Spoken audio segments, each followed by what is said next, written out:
Hello everyone, have a pleasant day. This is Dr. Srimati from Dr. Ambedkar Global Law Institute, Tirupati. Today we are going to see issue of materials. So you know that we are seeing the materials only, okay. So here the materials are kept, okay, in the stores so that the storekeeper may issue them whenever they are in need by the production departments, okay. So here but a storekeeper may not issue the materials unless a properly authorized material requisition is presented to him, okay.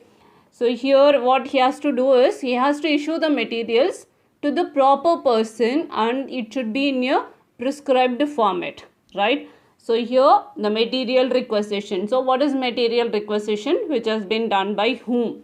So here a storekeeper shall always issue materials on a proper authority and to avoid the misappropriation of materials. So here the authority is usually given by the foreman of the production department on a form which has been known as material requisition, okay.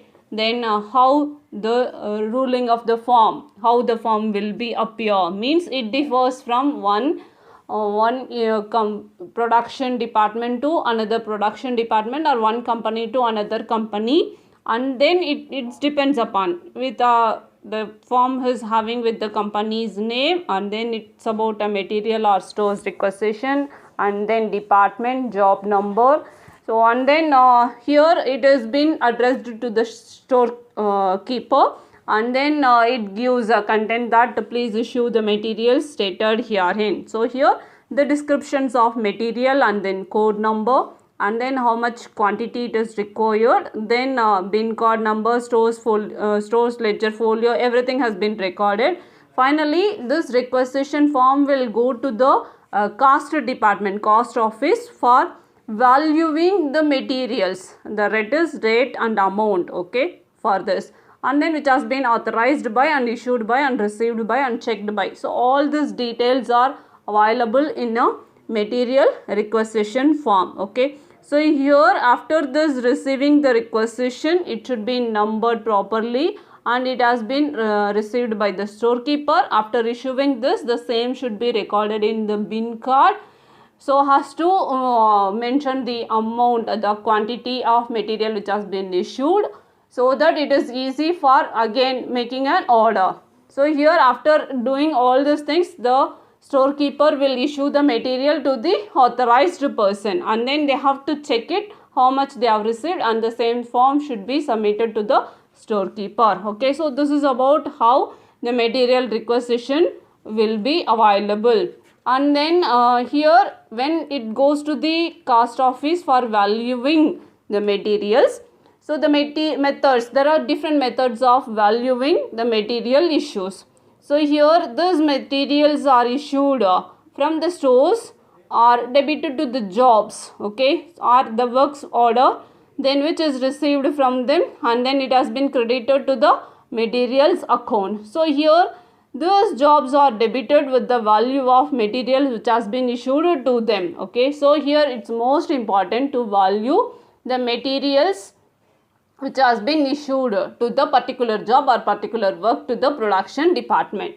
So here it should be considered there are different methods of valuing. Pricing methods are there for issue of materials. So our first category is cost price method. Under cost price method there are number of things are there, number of methods are there. The first in first out, last in first out, and then average stock, and then inflated price, specific price, base stock method, and then highest in first out. So there are different methods of valuing cost price. And then the next one is market price method. So under market price method, replacement price and then realizable value. Then under standard price method, that is current standard price and then basic standard price. So there are different methods are there, but according to your syllabus we are going to see only the four things, okay. The first in first out, then last in first out with base stock, and then average stock. Under average stock we have two That is simple average method and weighted average method. See the first in first out. Commonly we can say that FIFO method. So here under this method, the material is first issued from the earliest consignment on hand and then priced at the cost at which they are consigned was placed in the store. That means we can say it in a simple word, the material which has been received first are issued first with the same value. Okay, so here you may have a doubt that, so what about the opening stock of materials? Then here the opening stock are treated as if they are in the godown or which has been received and first. So it should be issued first and then the first purchase will be issued the next. Okay. So here the units which has been left until the units which has been left for closing stock. Okay. So here all this to be valued at cost of purchases. Follows that the units cost are apportioned to the cost of production according to their chronological order of receipts in the stores. Okay, so this is about very much important. So here this method is suitable in time of falling prices because of the issue price of material to the job or work orders will be high. Okay, when that is about issued from the earliest consignment which was purchased at the highest rate. So here this is about the cost of replacement of material will be very low. Here we have to see that the cost of raising price in this method is not suitable because the issue price of materials to production will be low while the cost of replacement of materials will be high. Let's see the advantages of FIFO method. This is about the main advantage is this method is simple to understand and easy to operate. And then it is about a logical method because it takes into consideration that the normal procedure of utilizing the first those materials which has been received first. Okay. So materials are issued in the order of purchase. So materials received first are utilized first. This is about the main advantages, and the limitations we have seen already. Let's see with the problem.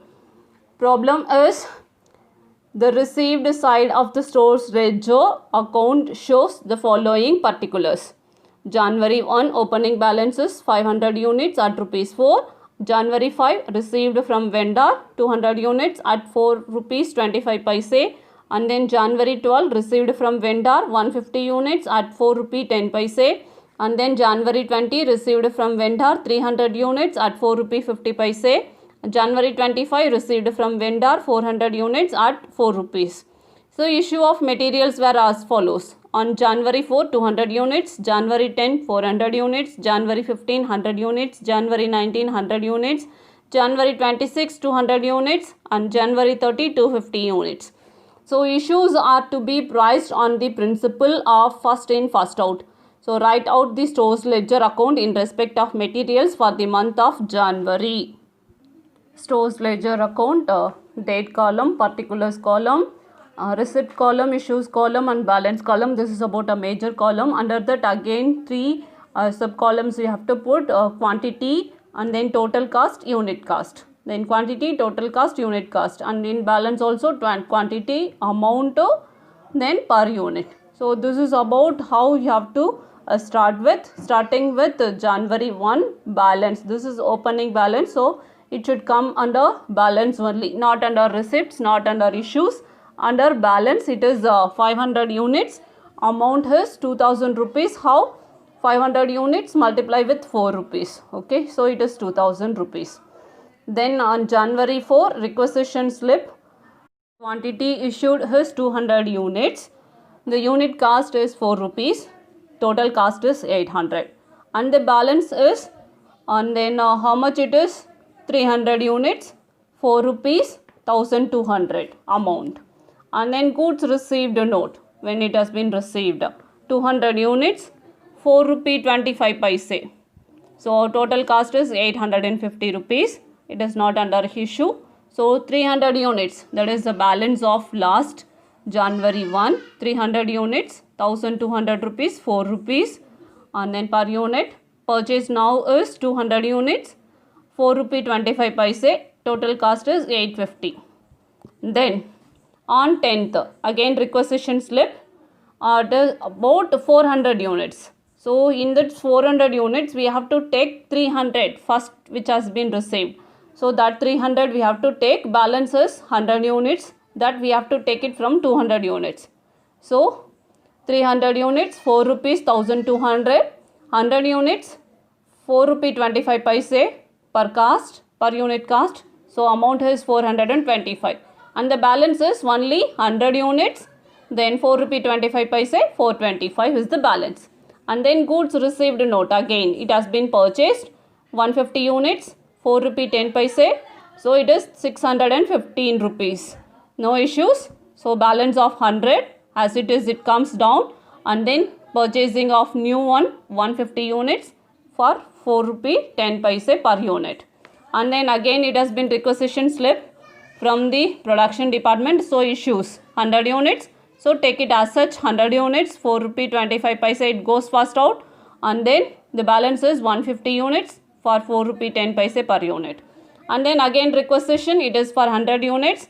So here 150 units are there balance. So we will take only 100 units, 4 rupee 10 paise. So 410, balance is only 50 units. It is 410 rupees. So 205. Then next one is goods received note. Again it has been purchased 300 units, 4 rupee 50 paise. The total value is 1350. No issues. So balance 50 as it comes, 205, 4 rupee 10 paise. Then purchase new is 300 units. Then 4 rupee 50 paise, 1350. Then again it has been purchased 400 units for 4 rupees. So it is 1600. No issues. So the balance as it is comes 500, 300. Then now it is 400 units. Then 4 rupees, 1600. This is about a balance. Then next one is requisition slip, that is issues. So first it is totally 200 units. So take 550 units from the first, and then 150 units from the 300. So it is about a 410. We will take as it. And then for 150 units, 4 rupee 50 paise only we have to calculate. So 675. So the balance is 150 units, 675, 4 rupee 50 paise. And then as it is there 400 units. So 400 units, 4 rupee 1600. Then again issue. So requisition slip number. Again issue is 250 units. So first we have to take that 150 units. 4 rupee 50 paise per unit, 675. Then balance is 100 units. So 100 units we have to take it from 400. So 4 out of 400 we have to take 100. So 4 rupees, 100 units, 400 rupees. So the balance is, if you minus this, then you will get 300 units, 4 rupees, 1200. So the closing stock is 300 units at per unit cost of 4 rupees. So that value is 1200.